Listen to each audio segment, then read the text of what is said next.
जयपुर से बड़ी खबर सामने आ रही है। कांग्रेस पर्यवेक्षकों की आज बैठक का अंतिम दिन है। मधुसूदन मिस्त्री आज भी पर्यवेक्षकों से संवाद करने वाले हैं। ताजा राजनीतिक हालात का फीडबैक लेंगे। मधुसूदन मिस्त्री से मोना तिवारी मुलाकात करेंगी। जयपुर की सीटों को लेकर के वो फीडबैक देने वाली है और कांग्रेस की पर्यवेक्षक है मोना तिवारी, ये आपको बता दें। तो कांग्रेस पर्यवेक्षकों की बैठक का देखिए आज अंतिम दिन है। मधुसूदन मिस्त्री आज पर्यवेक्षकों से संवाद करने वाले हैं और लगातार यहाँ पर देखिए बैठकों का दौर देखने को मिल रहा है। ताजा राजनीतिक हालात का फीडबैक लेते हुए नजर आएंगे। और इसी खबर पर ज्यादा जानकारी के लिए संवाददाता बाबूलाल हमारे साथ फोन लाइन पर जुड़ चुके हैं। बाबूलाल, पर्यवेक्षक का लगातार देखिए यहाँ पर बैठकों का दौर देखने को मिल रहा है और आज अंतिम दिन है। मधुसूदन मिस्त्री फीडबैक लेने वाले हैं और ये भी कहा जा रहा है कि कांग्रेस की पर्यवेक्षक मोना तिवारी, उनकी भी मुलाकात हो सकती है मधुसूदन मिस्त्री से। बिल्कुल, मोना तिवारी भी नहीं, जो दूसरे ऑब्जर्वर भी रहेंगे। पर इस बार के जिन लोकसभा सीट फॉर्म दिया गया है वहाँ के तमाम बात है लेकर के और कल से आ रहे चल। अब जब का काउंटडाउन हो रहा है, फाइनल राउंड एक्सरसाइज है, कांग्रेस में जुटी हुई है और उनकी तलाश लगभग काम पूरा हो गया है, लेकिन कहीं पर अगर शक हुआ है और जीत में कहीं कोई अंदेशा है, उसको लेकर कंफर्मेशन आती है पार्टी उन ऑब्जर्वर से जिन्होंने ग्राउंड पे जा करके और कई दिनों तक एक्सरसाइज करी है, लोगों का फीडबैक दिया है, हर मुलाकात करी है, पार्टी कार्यकर्ताओं से मिले हैं। और बिल्कुल बाबूलाल, देखिए ये बैठक भी काफी महत्वपूर्ण हो जाती है और लगातार यहाँ पर फीडबैक भी लिया जा रहा है। अंतिम मुहर लगने का इंतजार है। चलिए आप नजर बनाए रखिए, आगे भी आपसे अपडेट लेते रहेंगे। फिलहाल शुक्रिया तमाम जानकारी साझा करने के लिए। राजस्थान में अगले कुछ दिनों में कांग्रेस अपने उम्मीदवारों के नामों का ऐलान कर देगी, लेकिन नाम ऐलान के बाद सबसे बड़ी मुश्किल खड़ी करेंगे वो बागी जिन्हें पार्टी ने टिकट नहीं दिया। निर्दलीय विधायकों के आगे कांग्रेस बेबस नजर आ रही है। दर्जन भर सीटों पर निर्दलीय विधायक फिर से कांग्रेस की टिकट पर अपना दाव ठोक रहे हैं। इससे कांग्रेस से पृष्ठभूमि के उन नेताओं की बेचैनी बढ़ गई है जिन्होंने पार्टी टिकट पर चुनाव तो लड़ा पर जीत नहीं पाए। देखिए रिपोर्ट।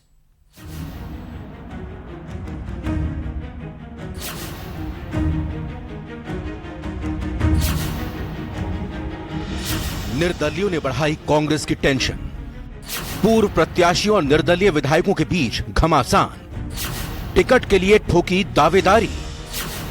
पिछली बार निर्दलियों ने मारा मैदान, इस बार कैसे करेंगे नजरअंदाज। राजस्थान में कांग्रेस के लिए टिकट वितरण सबसे बड़ी चुनौती साबित होने वाली है, क्योंकि जिन सीटों पर पिछली बार उसने पार्टी प्रत्याशी को उतारा था, उन सीटों पर निर्दलियों ने जीतकर कांग्रेस को मुश्किल में डाल दिया। इस बार भी पूर्व प्रत्याशियों के साथ ही निर्दलीय विधायक मैदान में हैं।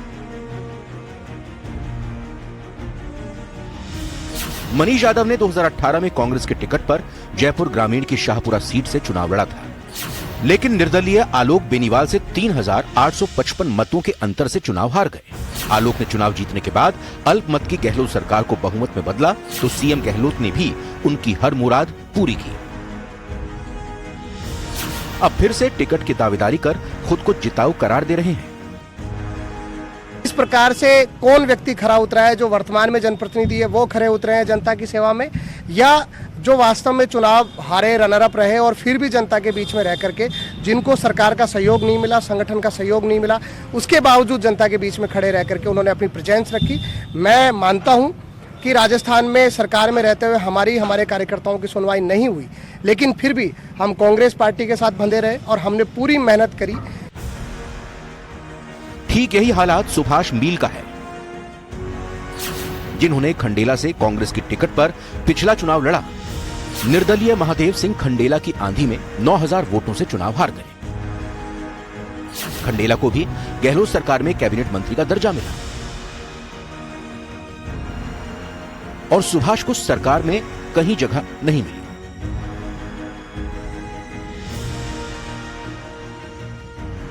जनता परिवर्तन का मन बना चुकी है और अब की बार पिछले 50 साल के परिवारवाद और वंशवाद को जनता खत्म करेगी। हम पिछले 15 सालों से कांग्रेस पार्टी के लिए पूरी निष्ठा से काम कर रहे हैं। मुझे पूर्ण विश्वास है कि पार्टी मुझे टिकट देगी। मनीष और सुभाष कोई अकेले नेता नहीं है। जिनकी कांग्रेस में होते हुए भी पार्टी ने सुध नहीं ली। जो भी निर्दलीय कांग्रेस उम्मीदवार के सामने चुनाव जीतकर आया वो सरकार की आंखों का तारा बन गया। कांग्रेस पृष्ठभूमि के 11 उम्मीदवारों ने निर्दलीय उम्मीदवार के रूप में चुनाव लड़ा, जिनमें से 10 विजयी हुए, जबकि बीजेपी के 12 उम्मीदवार निर्दलीय चुनाव लड़े, जिनमें से सिर्फ एक ही जीतने में सफल हो पाया। कांग्रेस पृष्ठभूमि के राजकुमार गौड़, महादेव सिंह खंडेला, बाबूलाल नागर, बलजीत यादव, खुशबीर सिंह, संयम लोढ़ा, रमीला खड़िया, लक्ष्मण मीणा, आलोक बेनीवाल और रामकेश मीणा ने निर्दलीय चुनाव लड़ा और अंतर से जीत हासिल की। अब निर्दलीय विधायकों और कांग्रेस के पूर्व में प्रत्याशियों में टिकट के लिए जोर आजमाइश चल रही है। दोनों खुद को असली कांग्रेस और दूसरे को नकली कांग्रेस साबित करने में जुटे हैं। टिकट हम लोगों ने पिछली बार भी चाहा था, किन्हीं कारणों से टिकट नहीं मिला। हम जीत करके आए और फिर हमने कांग्रेस को समर्थन दिया। हम कांग्रेस पृष्ठभूमि के लोग हैं और कांग्रेस के साथ ही अब रहेंगे, पहले भी रहे। इस बार हम लोग कांग्रेस का टिकट इसलिए चाहते हैं कि कांग्रेस ने जो काम किए हैं वो ऐतिहासिक काम है, बरसों तक लोग याद रखेंगे। कांग्रेस को जिताने के लिए तो मैंने चुनाव लड़ा है, क्योंकि अगर बाबूलाल नागर चुनाव नहीं लड़ता तो वहाँ भारतीय जनता पार्टी का उम्मीदवार जीतता। कांग्रेस गलत टिकट वितरण हो गए थे, गलत निर्णय हो गया था। दूदू के लोगों ने मुझे मजबूर किया और उस निर्णय को उन्होंने ठीक किया और ऐसे मुझे जबरदस्ती मजबूर करके मुझे चुनाव लड़ाया। कांग्रेस के उम्मीदवार की तो बेचारे की जमानत जब्त हो गई थी। 52,000 वोट तो मेरे से पीछे था। आज मैं चुनाव नहीं लड़ता तो वहाँ भारतीय जनता पार्टी का उम्मीदवार होता है। मैं कतई बर्दाश्त नहीं कर सकता कि मेरी उपस्थिति में दूदू विधानसभा में भारतीय जनता पार्टी का उम्मीदवार जीते। ऐसे में जब टिकट का काउंटडाउन शुरू होने वाला है तो कांग्रेस में टिकट फाइनल करने को लेकर असमंजस की स्थिति बरकरार है। पार्टी किसे राजी रखे और किसे नाराज, इसी उधेड़-बुन ने आला कमान का सिरदर्द बढ़ा दिया है। पर नेताओं को यकीन है कि मामला सुलझ जाएगा। एक भी कैंडिडेट जहां निर्दलीय जीता हुआ था वो कांग्रेस छोड़ के नहीं गया, तो आप समझ सकते हो कि उनका भी मान सम्मान हुआ है, उनको साथ रखा गया है। और इंडिपेंडेंट 13 हमारे साथ सरकार बनते ही आए थे। आज 13 का 13 इंडिपेंडेंट खुश हैं और तब भी वो हमारे साथ में खड़े हैं, कांग्रेस के साथ में और सरकार के साथ में खड़े हैं। तो आप समझ सकते हो कि बेहतर समन्वय जो है वो हमने बनाया है और बीजेपी के लोग तो टूट टूट के जा रहे हैं, आपस में एक दूसरे की खिलाफत कर रहे हैं। कांग्रेस में वर्चस्व की लड़ाई भले ही शांत है, लेकिन अंदर खाने सियासी खिचड़ी उछाल जरूर मार रही है। नतीजा चाहे जो हो, लेकिन हाशिए पर चल रहे पायलट अपने समर्थकों को टिकट दिलाने की कोशिश तो भरपूर करेंगे, मगर गहलोत के जादू के आगे उनकी कितनी चलेगी ये फिलहाल साफ नहीं है। पर यह जरूर तय है कि टिकटों की घोषणा के साथ ही दोनों ही पक्षों में से एक की नाराजगी सामने आएगी और कांग्रेस कैसे उस डैमेज कंट्रोल से पार पा पाएगी, इसी पर सबकी निगाहें टिकी हैं। 2018 में कांग्रेस की टिकट पर मैदान में उतरे, मगर निर्दलियों के दमखम के आगे चुनाव में जीत हासिल नहीं कर पाए। न तो संगठन ने गले लगाया और न ही सत्ता में भागीदारी मिली।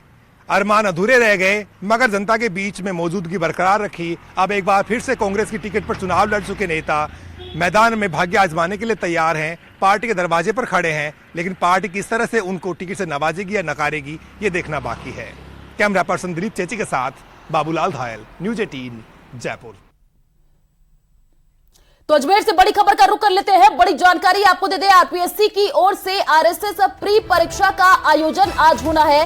राजस्थान में होने वाली परीक्षा में करीब 6,97,500 परीक्षार्थी पंजीकृत है। राज्य के 46 जिलों में 2,158 परीक्षा केंद्रों पर परीक्षा होनी है और आज सुबह 11 से 2 बजे तक परीक्षा का आयोजन होगा। 1 घंटे पहले पहुंचना होगा परीक्षा केंद्र पर। आरपीएससी की गाइडलाइन का पालन करना होगा।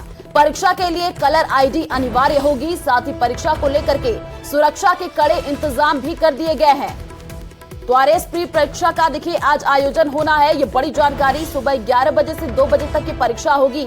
और इसी खबर पर ज्यादा जानकारी के लिए संवाददाता महेश दाधीच हमारे साथ फोन लाइन पर जुड़ चुके हैं। महेश, आरएस प्री परीक्षा का देखिए आज आयोजन और कई गाइडलाइन फॉलो करनी होंगी, क्या जानकारी अभी, कितने बजे से परीक्षा शुरू हो जाएगी और अभी सुरक्षा के कड़े इंतजाम देखने को मिल रहे हैं?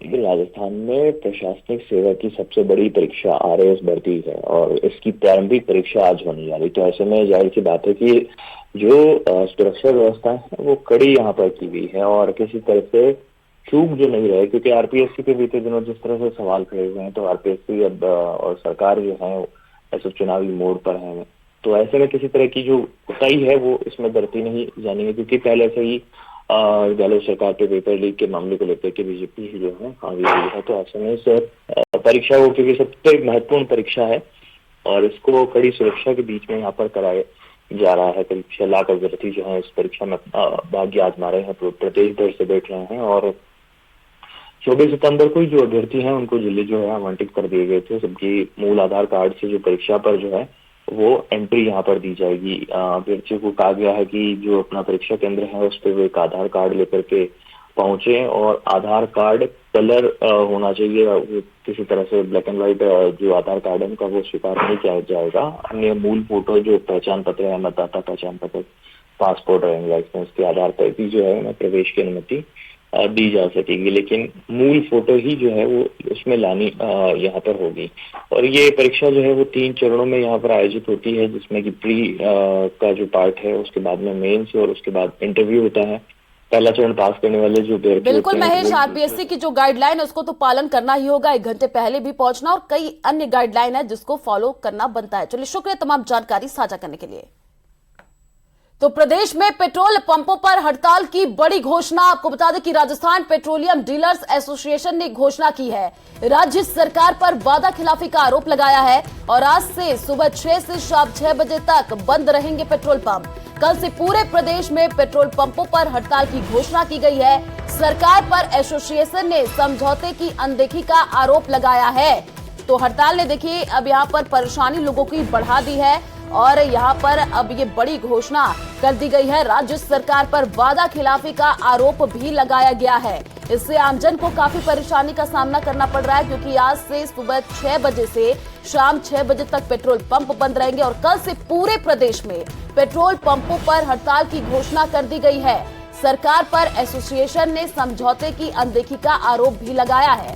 और इसी खबर पर ज्यादा जानकारी के लिए संवाददाता राकेश हमारे साथ फोन लाइन पर जुड़ चुके हैं। राकेश, देखिए इस हड़ताल से जो आमजन है उसकी परेशानी अब बढ़ती हुई नजर आएगी, क्योंकि आज तो 6 बजे से शाम 6 बजे तक पेट्रोल पंप बंद रहेंगे, लेकिन कल पूरे प्रदेश में पेट्रोल पंप बंद रहेंगे। बिल्कुल, देखिए आयुषी, जिस तरीके से पेट्रोल पंप डीलर्स एसोसिएशन है वो लगातार अपनी मांगों को लेकर आंदोलन करती रही है और इसी महीने पहले भी एक हड़ताल कर चुकी है। राज्य सरकार ने एक समझौते के लिए कमेटी बनाने का वादा किया था। मंत्री प्रताप सिंह खाचरियावास के नेतृत्व में इनके साथ वार्ता हुई थी, लेकिन उस वार्ता का कोई नतीजा नहीं निकला। एसोसिएशन का यह आरोप है कि सरकार ने जो हाई पावर कमेटी बनाने की बात की थी उसने कोई रिपोर्ट नहीं दी, चूंकि वैट की दरों को कम करना था और पंजाब के समानांतर वैट की दरें राजस्थान में करने की मांग है। लेकिन जब सरकार ने ऐसा कोई नहीं दिया है तो आज निश्चित तौर पर पेट्रोल और डीजल की आपूर्ति सप्लाई प्रभावित हो सकती है, क्योंकि अधिकांश पेट्रोल पंपों पर आज सुबह 6 बजे से शाम को 6 बजे तक पेट्रोल और डीजल की सप्लाई बंद रहेगी। हालांकि अभी भी जो है हड़ताल पर सभी पेट्रोल पंप जो हैं वो सहमत नहीं हैं। अधिकांश जिलों में कई पेट्रोल पंप जो मालिक हैं उन्होंने अपने पेट्रोल पंपों को खोला हुआ है, क्योंकि सुबह 6 बजे से स्ट्राइक होनी थी, लेकिन उनका कहना है कि जो जनता को परेशानी ना हो इसलिए उन्होंने पेट्रोल पंपों को खोला है। लेकिन बिल्कुल राकेश, देखिए पेट्रोल पंप डीलर्स उनकी तरफ से ये मांग की जा रही है और अब पेट्रोल पंप बंद रहेंगे तो जाहिर सी बात है आम जनता को काफी परेशानियों का सामना करना पड़ेगा। चलिए शुक्रिया तमाम जानकारी साझा करने के लिए। तो बड़ी जानकारी आपको दे दें, सीएम गहलोत का क्या कार्यक्रम रहने वाला है आज का वो आपको बता दें। पर्यटन क्षेत्र को सीएम गहलोत बड़ी सौगात देने वाले हैं। आज शाम 4:30 बजे जवाहर कला केंद्र में कार्यक्रम रखा गया है। बीकानेर में भी सीएम गहलोत का कार्यक्रम है और बीकानेर में सीएम गहलोत जन सुनवाई करने वाले हैं। ये बड़ी जानकारी आपको दे रहे हैं। तो आज सीएम अशोक गहलोत ये बड़ी सौगात देने जा रहे हैं। क्या कार्यक्रम है वो आपको बता दें। पर्यटन क्षेत्र को सीएम गहलोत आज बड़ी सौगात देंगे और आज शाम 4:30 बजे जवाहर कला केंद्र में कार्यक्रम रखा गया है। तो बीकानेर में भी सीएम गहलोत का कार्यक्रम होना है। आज देश भर में चलेगा स्वच्छता अभियान। पीएम मोदी की अपील पर यह अभियान चलेगा। सुबह 10 बजे से 1 घंटे तक श्रमदान चलेगा। आपको बता दें पीएम मोदी ने ट्वीट कर लोगों से अपील की है कि देश के भविष्य के लिए हाथ बटाएं। ये पीएम मोदी ने ट्वीट किया है। तो सुबह 10 बजे से 1 घंटे तक देखिए श्रमदान चलने वाला है और प्रधानमंत्री नरेंद्र मोदी ने ट्वीट करके लोगों से अपील भी की है कि देश के भविष्य के लिए हाथ बटाएं। तो पीएम मोदी ने ट्वीट कर क्या लिखा है वो आपको बता दें। स्वच्छ भारत देश के सभी परिवारजनों की सामूहिक जिम्मेदारी है। इस दिशा में जन भागीदारी का हर एक प्रयास बहुत अहम है। आइए सुबह 10 बजे एकजुट होकर 1 घंटा स्वच्छता को समर्पित करें और देश के उज्जवल भविष्य के निर्माण में अपना हाथ बटाएं। तो 1 घंटा स्वच्छता को समर्पित करें, ये प्रधानमंत्री नरेंद्र मोदी ने ट्वीट किया है और लोगों से अपील की है। तो आज देखिए देश भर में स्वच्छता अभियान चलाया जाएगा। प्रधानमंत्री नरेंद्र मोदी की अपील पर यह अभियान चलेगा और सुबह 10 बजे से 1 घंटे तक श्रमदान चलने वाला है।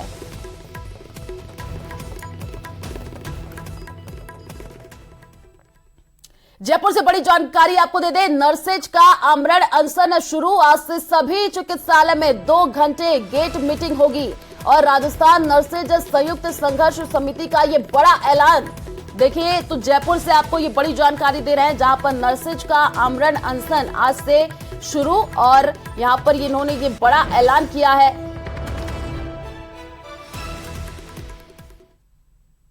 दौसा से बड़ी खबर सामने आ रही है। खूनी संघर्ष के बाद फायरिंग से सनसनी फैली है। दौसा में ट्रांसफार्मर से कनेक्शन को लेकर के विवाद हुआ और 2 पक्षों में खूनी संघर्ष के बाद से फायरिंग हुई है। फायरिंग में 2 लोगों को गोली भी लगी है। खूनी संघर्ष में 6 लोग घायल बताए जा रहे हैं। बैजूपोड़ा थाना क्षेत्र के ढिगारिया कपूर गांव की ये पूरी घटना बताई जा रही है और सूचना पर पुलिस मौके पर पहुंची है। फायरिंग के आरोपियों की तलाश की जा रही है। तो देखिए खूनी संघर्ष के बाद फायरिंग से अब पूरे इलाके में सनसनी का माहौल देखने को मिल रहा है। शिक्षा विभाग से जुड़ी हुई बड़ी खबर आपको दे दें, अब स्कूलों का 16 अक्टूबर से समय बदल जाएगा। शिक्षा विभाग ने मौसम के मद्देनजर शिविरा पंचांग में फेरबदल किया है। पहले 1 अक्टूबर से समय बदलना था, अब 16 अक्टूबर से 31 मार्च 2024 तक शीतकाल रहेगा। 1 अप्रैल से 15 अक्टूबर तक ग्रीष्मकाल माना जाएगा। तो शिक्षा विभाग से जुड़ी हुई ये आपको जानकारी दे रहे हैं। अब 16 अक्टूबर से जो स्कूलों का समय है वो बदल जाएगा। कोटा से बड़ी जानकारी आपको दे दें, डेंगू पॉजिटिव मरीजों का आंकड़ा 1120 पहुंच चुका है। पिछले 24 घंटे में 18 नए मरीज सामने आए हैं और 400 से ज्यादा कोचिंग छात्र भी डेंगू पॉजिटिव बताए जा रहे हैं। चिकित्सा विभाग अब सर्वे लगातार कर रहा है। तमाम प्रयासों के बाद भी देखिए डेंगू का जो प्रकोप है वो कम होता हुआ नजर नहीं आ रहा है और इससे अब लोगों को काफी परेशानियों का सामना करना पड़ रहा है। तो झालावाड़ के बड़ा बाजार इलाके में चाकूबाजी की वारदात का पुलिस ने पर्दाफाश कर दिया है। पुलिस ने जानलेवा हमला करने के मामले में 3 बदमाशों सहित 1 बाल अपचारी को डिटेन किया है। इसके साथ ही पुलिस बदमाशों से घटना में शामिल अन्य लोगों की संलिप्तता के बारे में पूछताछ कर रही है। पुलिस के अनुसार आपसी विवाद के कारण युवक पर चाकूबाजी की घटना हुई है। साथ ही आपको बता दें कि युवक पर बदमाशों ने जानलेवा हमला कर उसे घायल कर दिया था, जिसके बाद से उसका इलाज किया जा रहा है। फिलहाल बदमाशों को न्यायिक अभिरक्षा में भेजा गया है। इस दौरान फरियादी के सामने बदमाशों की शिनाख्त परेड कराई जाएगी। वहीं इस मामले को सांप्रदायिक रंग देने वालों के खिलाफ भी कार्रवाई की जाएगी।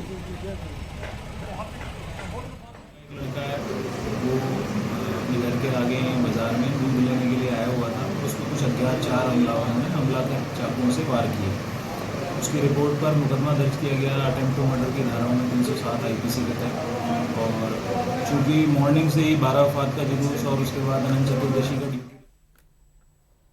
तो चलिए फिलहाल इस बुलेटिन में इतना ही। बाकी खबरों के लिए आप देखते रहिए न्यूज।